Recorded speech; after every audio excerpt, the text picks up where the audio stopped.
Bruntz, are you prepared to shift like your thought process, or are you pretty locked in on the trajectory of Nebraska if you're not going to base it on what other teams in the conference are doing? Because I can already hear Colorado's not very good, and how's Northern Iowa compared to Colorado? Like, we can't just have nice things. Why are we doing that already, Bruntz?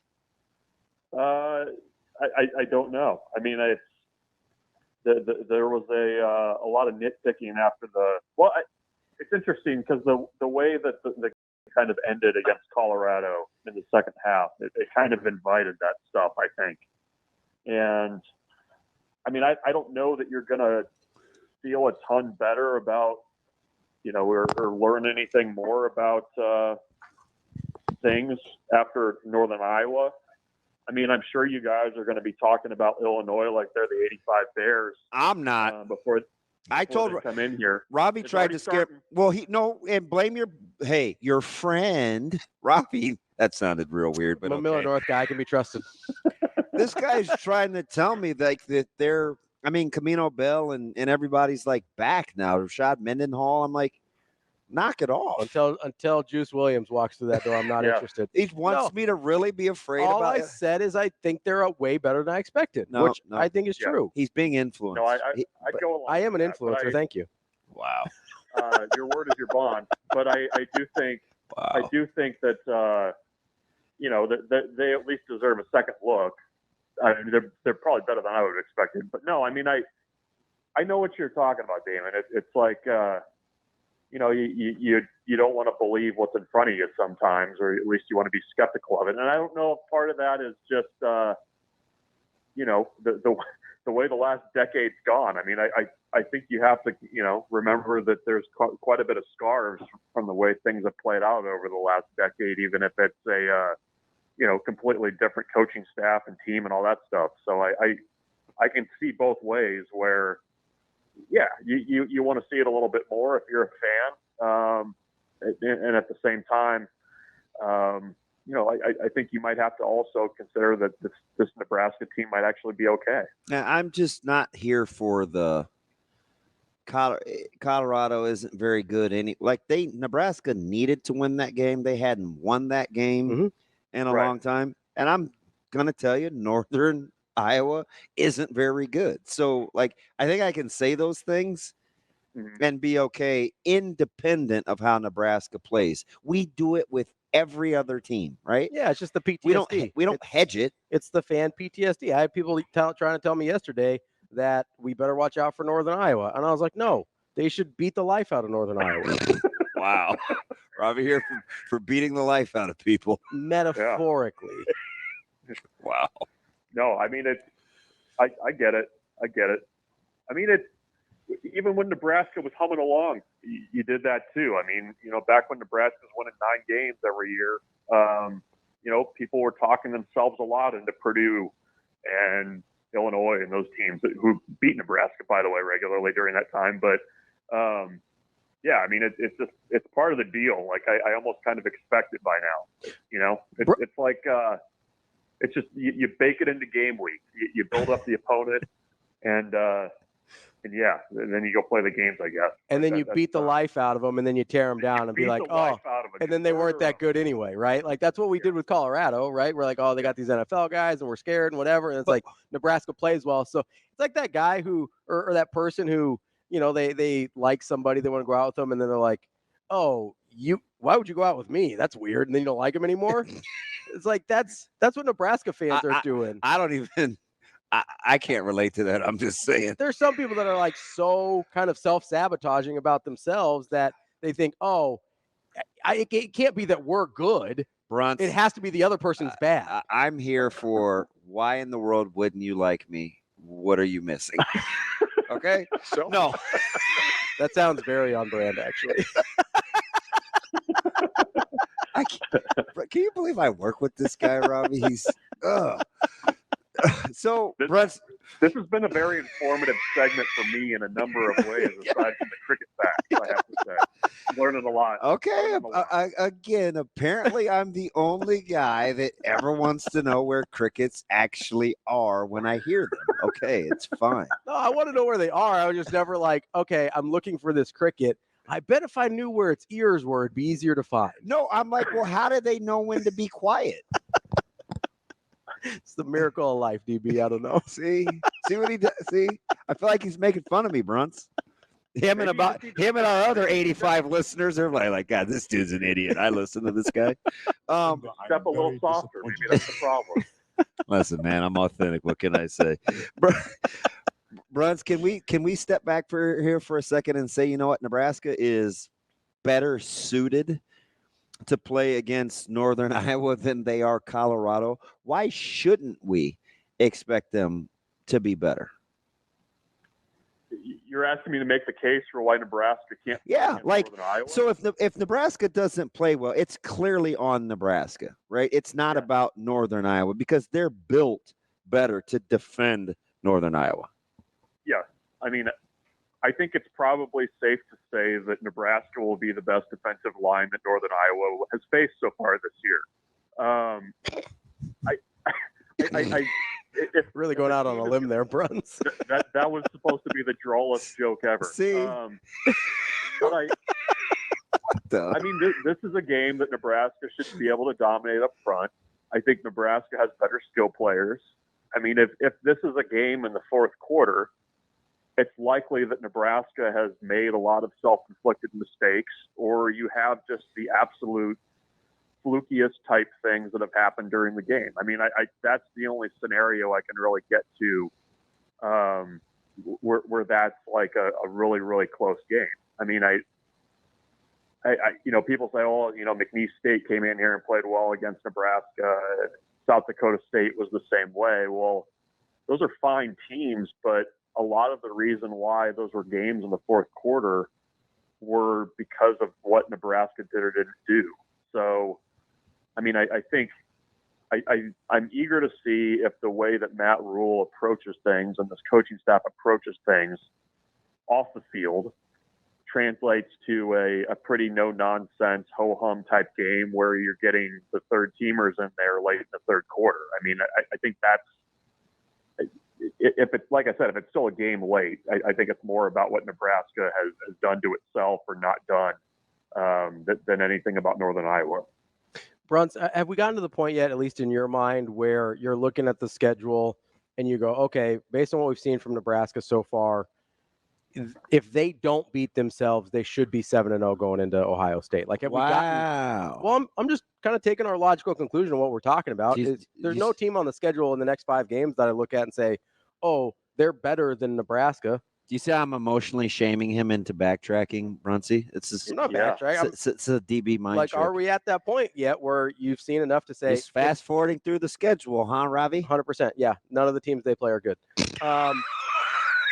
If Illinois got Juice Williams, have we got?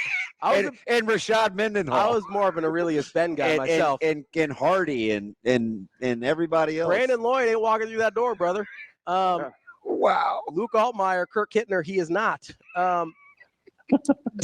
Like, no, man, we got to the point yet, kind of in this conversation we're saying is like, hey, if Nebraska loses one of these games, is it on Nebraska? Have you gotten to that point yet?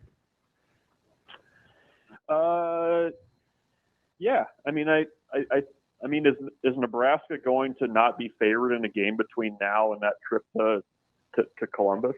I would imagine they'll be favored in all of them. Yeah. So, I mean, I think, yeah. I mean, I think if Nebraska takes care of its business, I mean, there's no reason why they shouldn't be, you know, undefeated or close to it going into Ohio. I mean, they won't face like or better talent until Ohio State, right? Is that? I mean, that's basically what we're saying. Yes. Rutgers scares me a little bit just with the way they play. Sure. And the style of play that they have and the fact that they're generally pretty good on special teams, which I would not say that Nebraska is at this point. So, yeah, I mean, but I mean, that's kind of always been the case with Nebraska in some ways. I mean, the challenge has been how do you make sure and actually win those games that you should win? And at least now, I think what you can say is the types of things that Nebraska needed to do this year to have success, the not turning the ball over, that's trending in a very positive direction. I mean, Nebraska's +3. They have had multiple turnovers in back-to-back games, which in the notes this week, that hadn't happened. The multiple turnovers in back-to-back games had not happened since 2020, which is kind of. God bless your heart for reading the UNI game notes. I'm going to tell Keith Mann to be extra kind. May you get an extra Valentino's cookie. Gold star for me. Yes. I was looking for something like that because I was like, that is that surprising? Like, it surprised me. Yes. Like, you would have thought that at some point Nebraska would have like lucked itself into 2 turnovers in back-to-back games, but I mean that's trending positively. I think if as long as health stays the same, I mean I think you're probably feeling pretty good about this stretch of games, but I don't know. I mean, I also am not kind of willing to get ahead of myself a little bit because, again, like it's hard to win. We've also seen how Nebraska has found new and exciting ways to lose games over the last decade. So I guess there's a little bit of the media trauma there too, where I'm not willing to go out on a limb and say that Nebraska is just going to roll through things. Hey, Bruntz, coincidence by design, like everything else that comes out of that stadium, that Coach Rule was very critical of, special teams and the wide receiver group. And, Aaron Murray is now the Bible, words according to Aaron Murray. But I say all that to say that McGuire took the podium yesterday and was pretty succinct, right? Get him back out there on the horse, face the music. Like, what did you read into that, or is that just me? With Garrett having to go, yeah. It's his turn up in the rotation, right? Just convenient. Yeah. I think it's his turn. Yeah. Well, you'd already had the coordinators, right? And I mean, I guess there might be a little more something to that, but you're chomping at the bit to hear from EJ, aren't you? I mean, he's turned Dowdell into like Terrell Davis. Can I get a little Terrence Knight love in here? Can I get, I mean, yeah, Ravi all in on the Death Row CEO. I love that guy. Thank you. Yeah, I could go with that. No, it's I don't know. I mean, I think from listening to players on Tuesday, I mean, I think Nebraska's coaching staff was not they were very much enforcing the 24-hour rule. Is that fair to say? Like, yeah. For talking to some of the defensive players, Tony White was not clapping everybody on the back and telling them how great they were during the film session.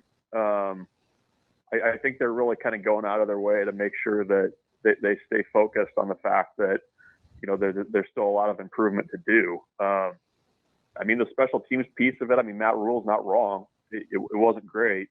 And I mean, those types of mistakes, the block punt, the missed field goal, the coverage errors. I mean, those are the things that beat you and allow a team like Rutgers or Purdue or somebody to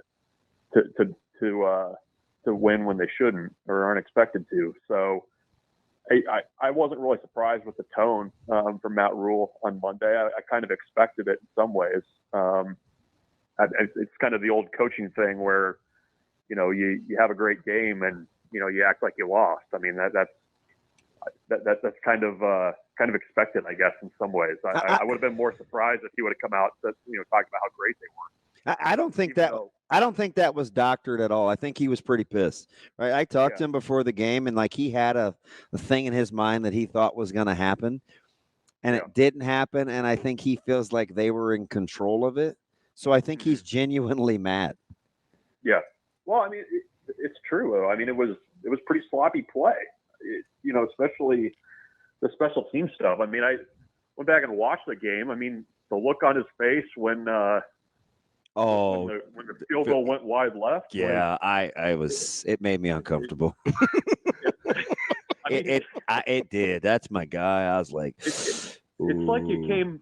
The look was like the look you have when like a kid comes home after curfew and like parks the car in the middle of the wall. Yeah, he wanted to say W. He truly looked like, are you kidding me? Yeah. Didn't help that he's kind of letting his hair grow, so he takes the hat off, and it's like, oh boy, he's not happy. I know that look. Yeah, I know that look. Bruntz. What do you mean the baby cub is supposed to look like a honey badger? Do you know cheetahs actually? What in the toilet? You know cheetahs actually meow like cats. They don't growl like big cats. Yeah, we've all seen Lion King. No, it's a real thing. R.I.P. James Earl Jones. It's our guy, Mufasa. Simba, I'm very disappointed in you. Shout out. Bruntz, what a segment. I think it's been great. Bruntz, how did you process Rule's comments about the other players needing to get to Raiola's level in terms of intensity and preparation? Because I've heard some hand-wringing about, how are the older guys going to take it? Wait, do that voice again? that was a variation of my actually guy voice. That's my pearl clutcher voice. How are the older guys going to take it? Wow. We're so not coming back tomorrow.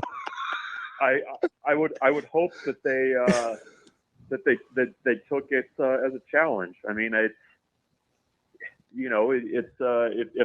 Dylan has that kind of respect in the locker room, then you would hope the older guys are a little bit more up to speed. I mean, it's kind of a takeoff, I guess, of the winning football versus championship football thing. I mean, I love that. You can do things and you can still win games.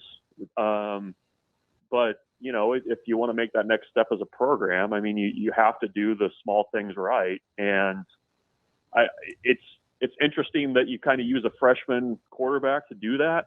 But at the same time, they haven't really going back to fall camp and stuff. I don't really ever recall them like going out of their way to like tamp down expectations or, kind of hide him from anything. So it kind of tracks with all that. But I mean, I would hope that, especially like, you meant it in the context of the offensive line in some ways. I mean, you've got 4 seniors who have kind of been through it. You would hope that they take it in a mature way. And it is a little bit striking too, when you're talking about a couple guys that have started 40 plus games that are in that group. So I guess you gotta pick it up a little bit. All right, Bruntz, you have 30 seconds to hem-haw. The line is now up 2 more points. It is 32.5 right now, which I think is incredibly low. The total is down to 47.5. What say you, Michael Bruntz, to meet your level of expectation on Saturday? The score prediction, I'd have like 41-13. I think Nebraska just 13. What? They got a good kicker.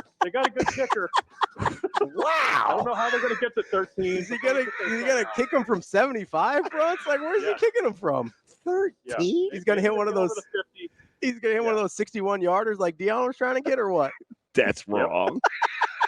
It all comes back to Deion, Bruntz. Always. Deion and Trev. Got them both today. Yep. Bruntz, we appreciate the time as always. We'll talk to you later. Sounds good, guys. Thanks.